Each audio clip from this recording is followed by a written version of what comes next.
ครับสกายสบายดีทุกคนมื้อนี้สิมาเอาโฮชิเคอร์โอ้ยเอาในเลยเด้เนาะคือเป็นจังซี่ล่ะห้าวเหนียวเฮ้อ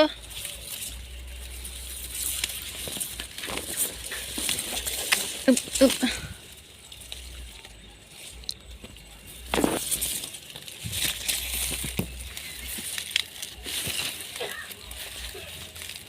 อืมเอาเนี้ยแถวว่าโฮชิเคอร์นะสาวนี่เช้าโฮชิเคอร์เจ้าคือเอายากแท้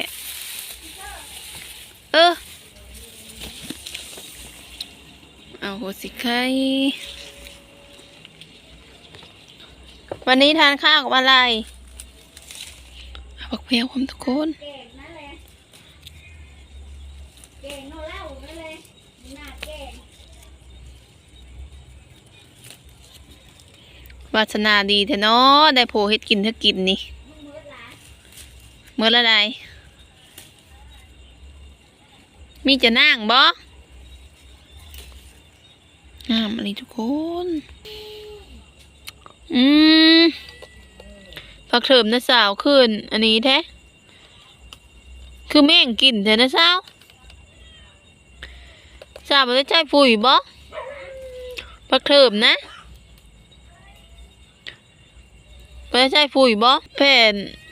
อย่างเพื่อเพิ่นไปดีมื้อนี้ทาก็เลิกง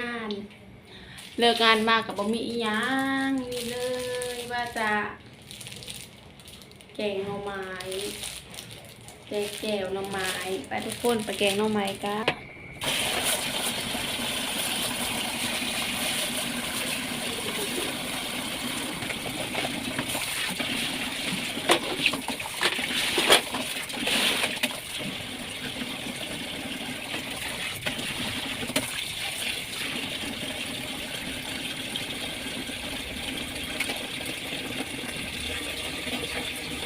ทำไมแม่ฟ้ามาจากบ้านทุกคน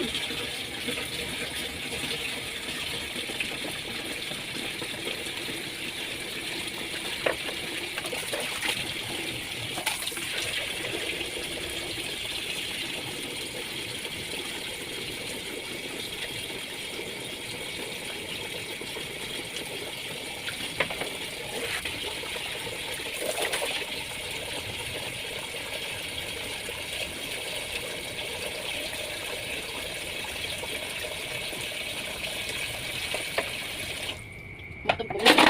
น้ำกระทะอีกแล้ว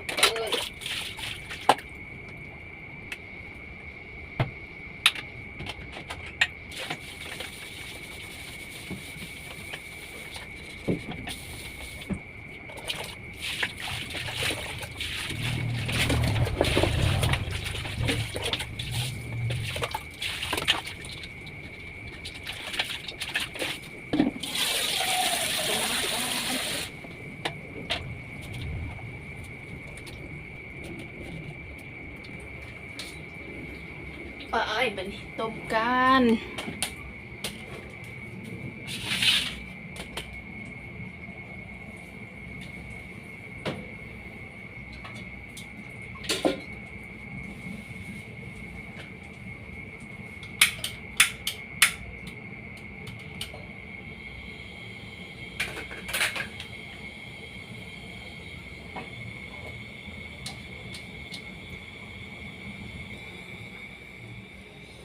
ในขณะที่เฮากำลังทาลงไม้จืดมากินข้าวทาดีกว่าทุกคนมากินข้าวเด้อ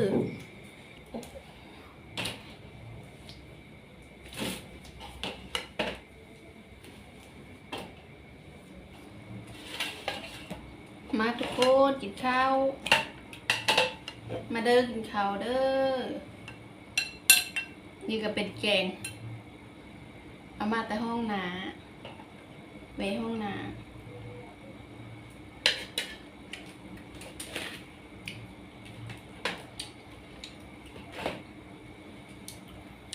ต้มหน่อไม้ถ้าได้จืดก็เลยมากินข้าวทา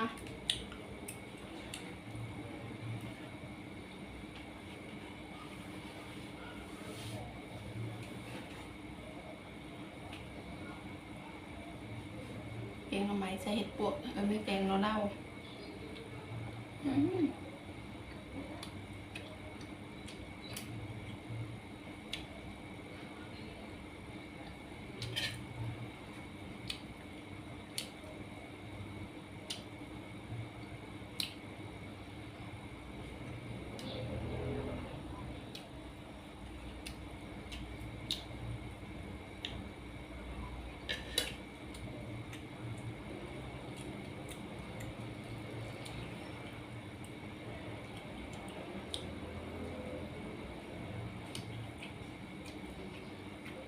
อืมเอาข้าวไปช่องฟิต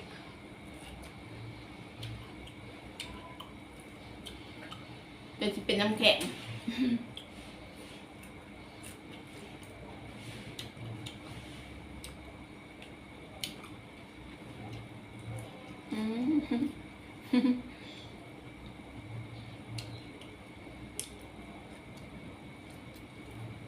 คือย่างน้ำแข็งเลย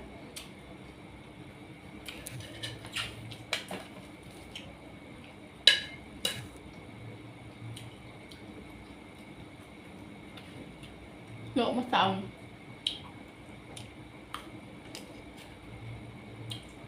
โยกกับดาบหมู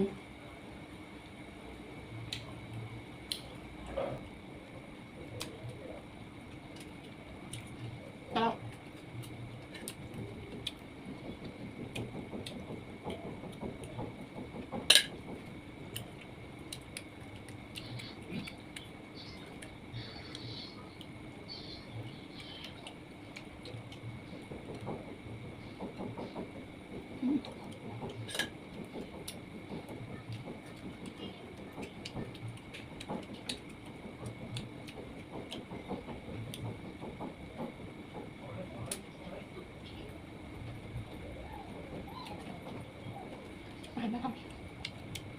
อาหารบ้านเฮาแซ่บ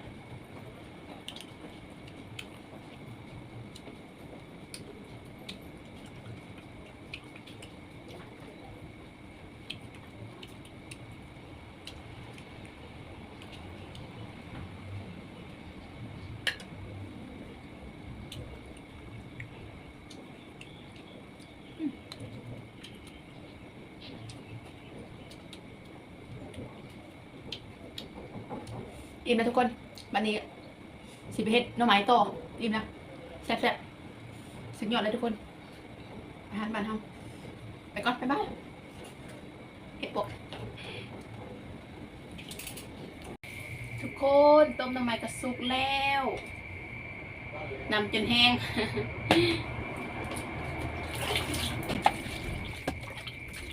น้ำแห้งเลย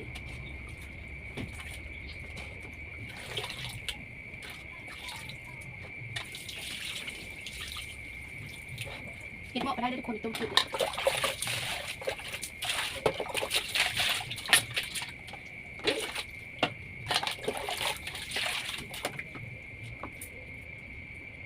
ชิมก่อนอีกแล้วถ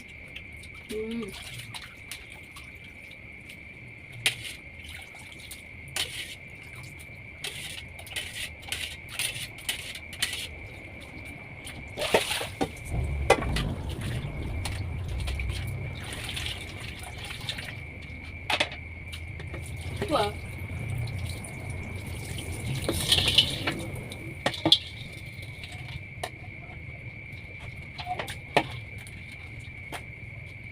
มีน้ำแร่ใช้ย่างเดียว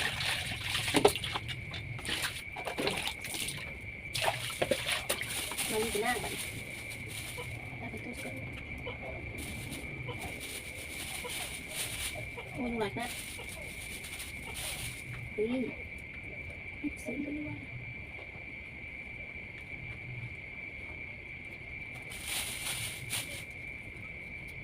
เอาไว้ทุกคนตายอยาก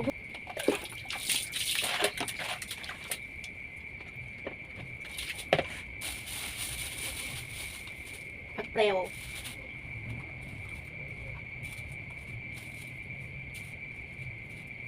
นี่คือผักแพรวผักแพรวสื่อโค้งบ้านเขาเรียกผักแพรว โอ้ยน้ำลาย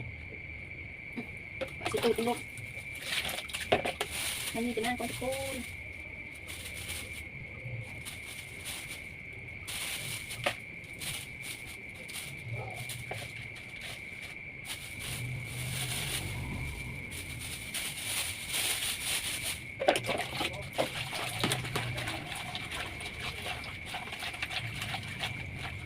ยุ่ง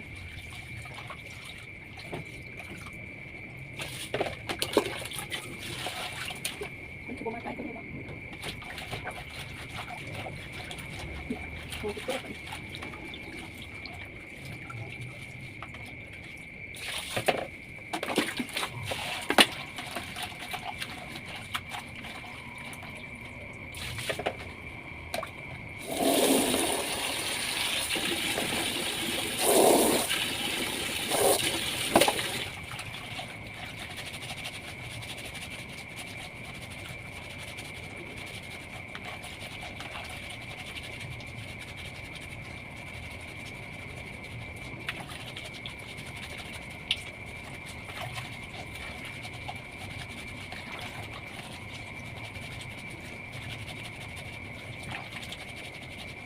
ขอบคุณสถานที่ว่าไม่คนน่าจะเรายาวยุ่ง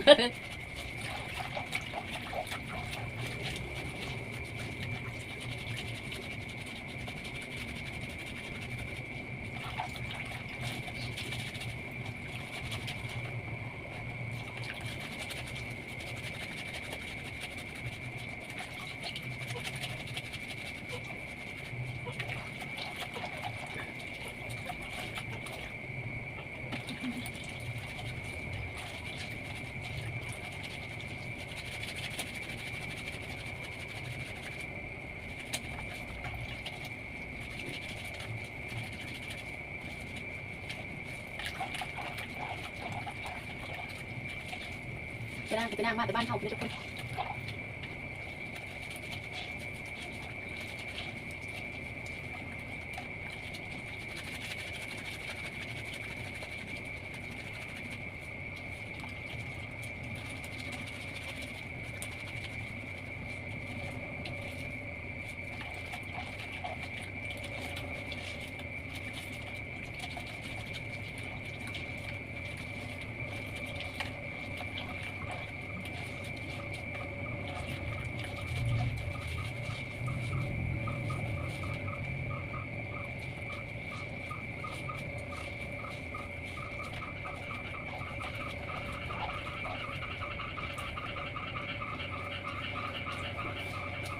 สีกบสีเกตโฮ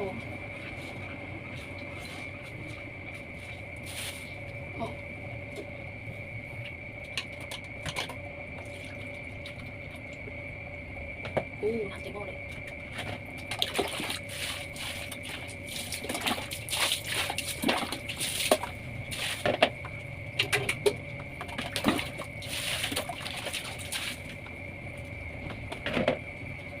มาปรุงเครื่องกันเลยแบบนี้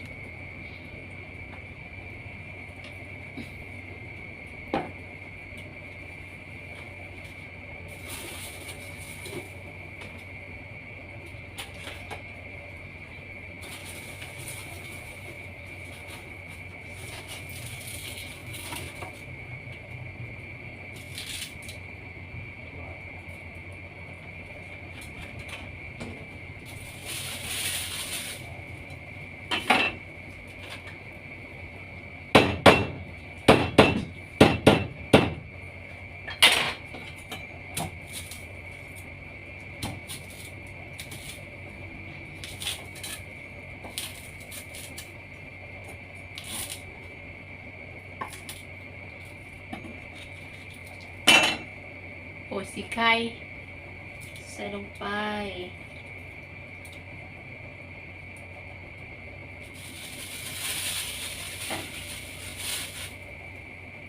ใส่ประเดกก่อนทุกคนใส่ประเดกเลยนะ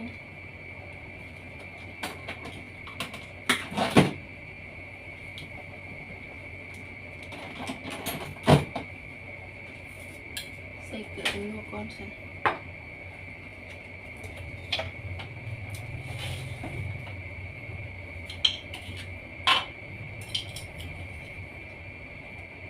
แป้งนัวใส่หน่อยเซฟหน่อยใส่หน่อยแซ่บลายเกลือ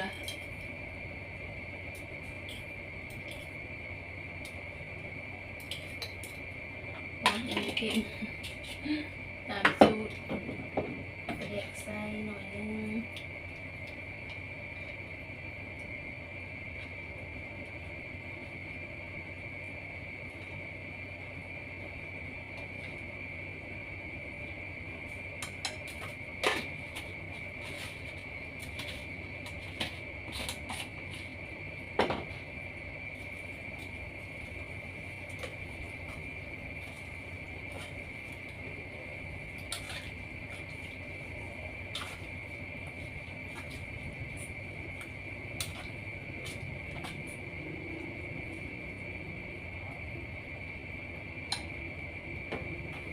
เอาหมกเพชรมาตำใช้ก้อนทุกคน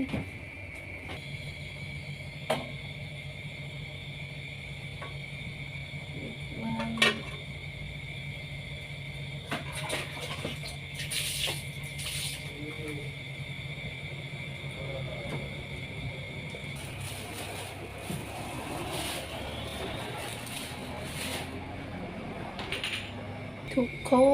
นมาเบิ่งโอ๊ตหน่อไม้เฮาปลาจบสุกแล้ว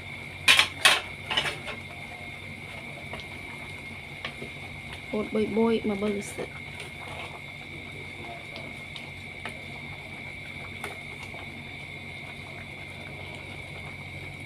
หอมห้วนห้วย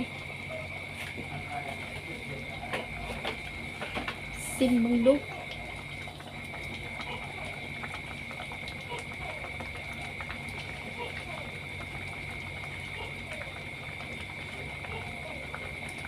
ฟ้าแซ่บ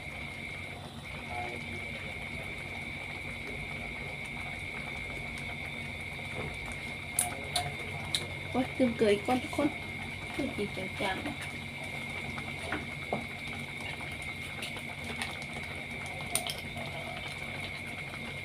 ตื่นเกลือ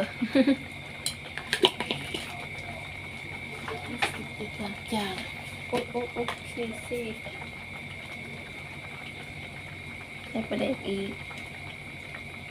รู้สึกว่าขาดปลาแดก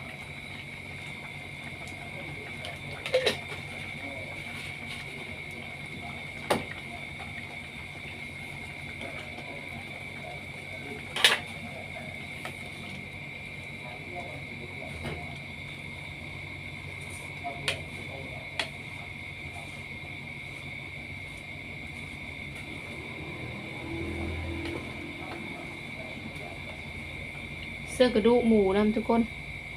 บนยังสูงพดบ่เห็นสับ เสื้อกระดูกข้างหมูนะมาซิมเบิ่งอีบัน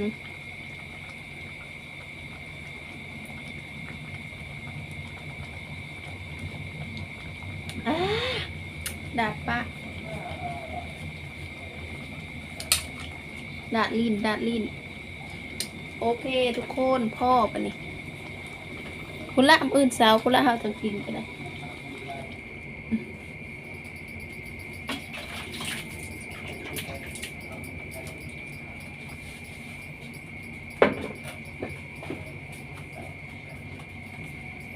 ไปนอนบัดนี้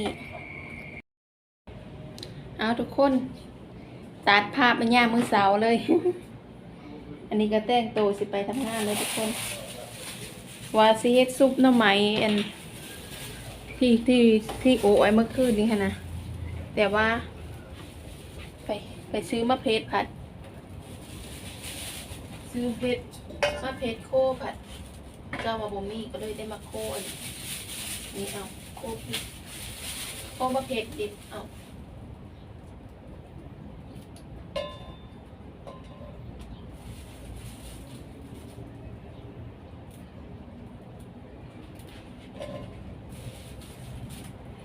ไปซื้อหารใกล้ๆนี่เพราะว่าบ่มีพริกป่น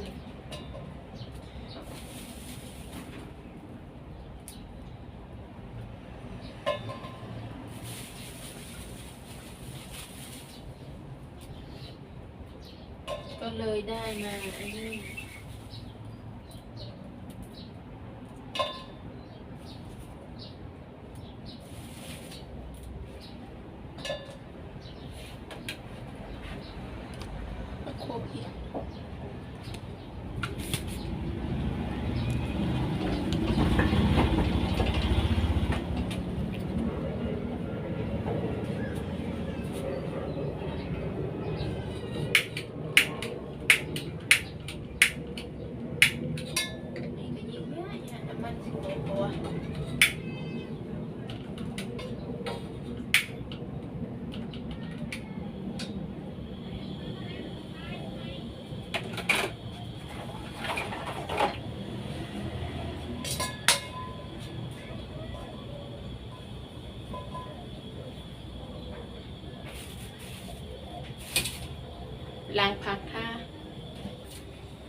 นาะ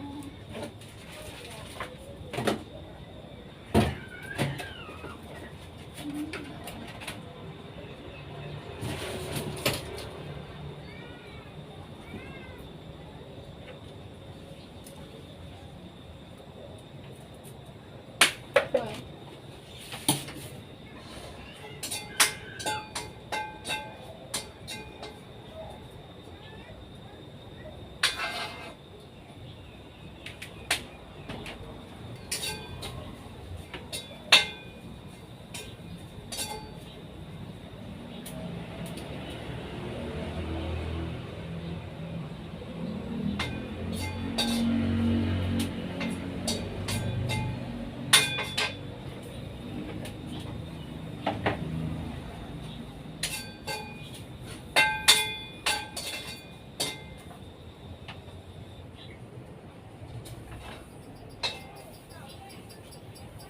โมซูชีวิตแห้ง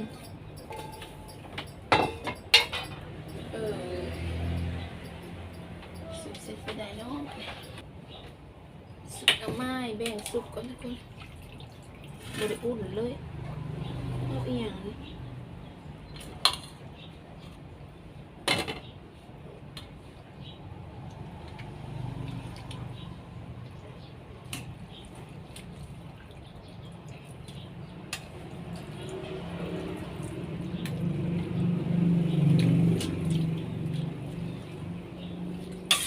นี่ก็เอาไว้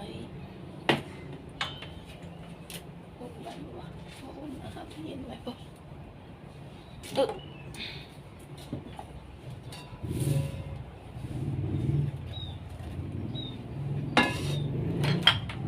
ตำมาเผ็ดก่อนทุกคน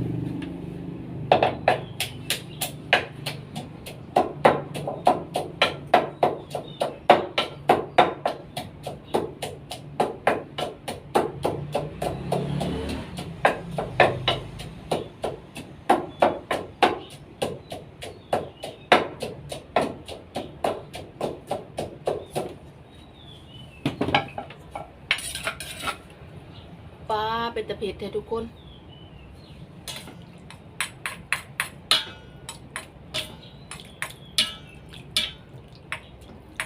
สูตรนี้ ไม่ได้ใส่ข้าวโพดเพราะข้าวโพดหมด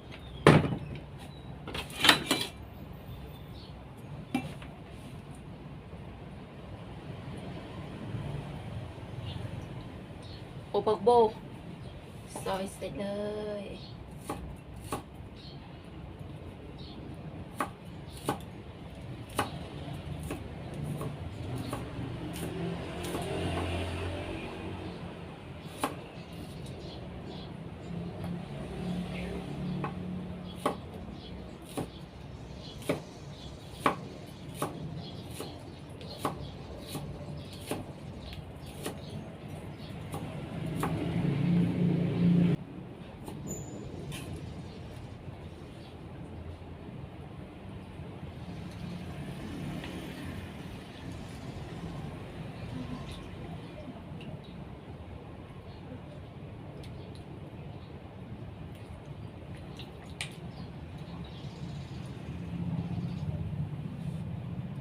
ผักเสริมทุกคนอึดผักบ้านเฮา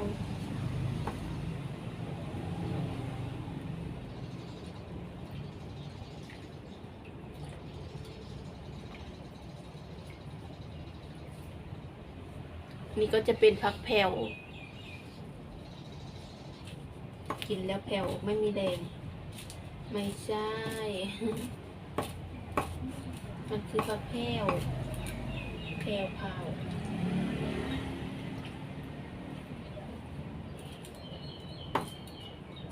ซอยใหญ่ๆไปเลย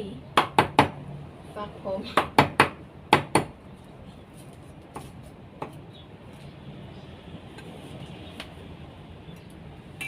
ก็มีน้อยโอ้ยหอมกับบะมี่ผักหอมนะหอมซี่นะบะมี่ข้าวคั่วกับบะมี่ซีวิต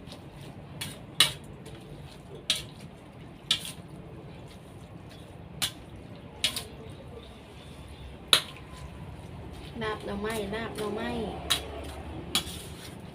บ่มีข้าวขัวด้วยจ้า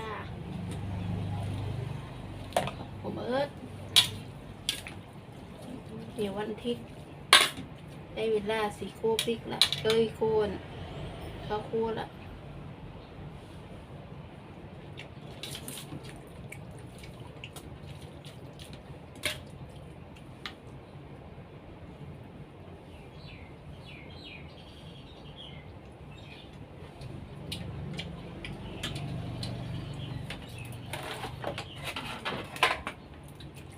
เอาน้ำปลาใส่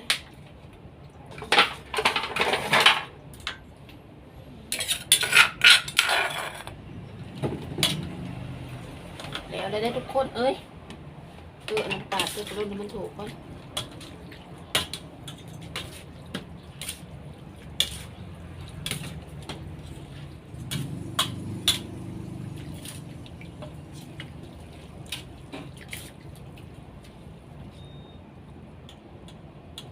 จะมูกแบบนี้เลย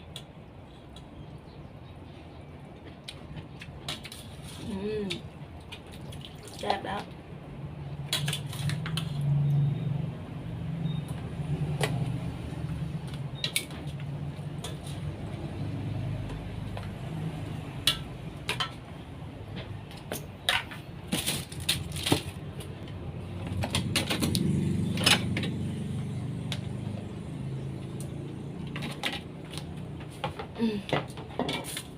กินรสถั่ว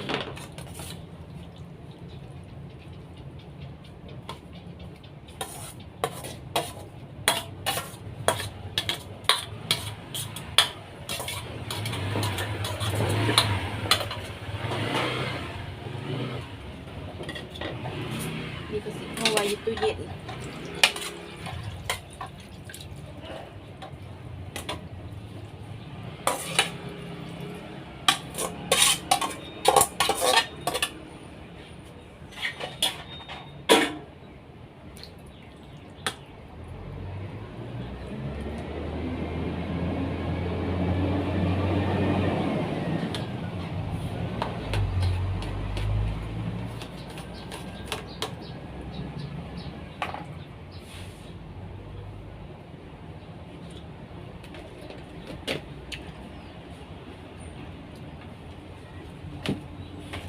เข้าไปกินที่โรงงานค่ะ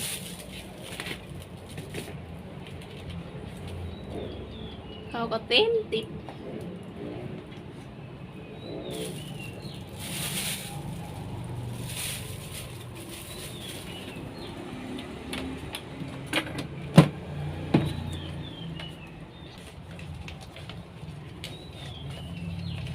เราได้หมดละทีได้ยุจ้า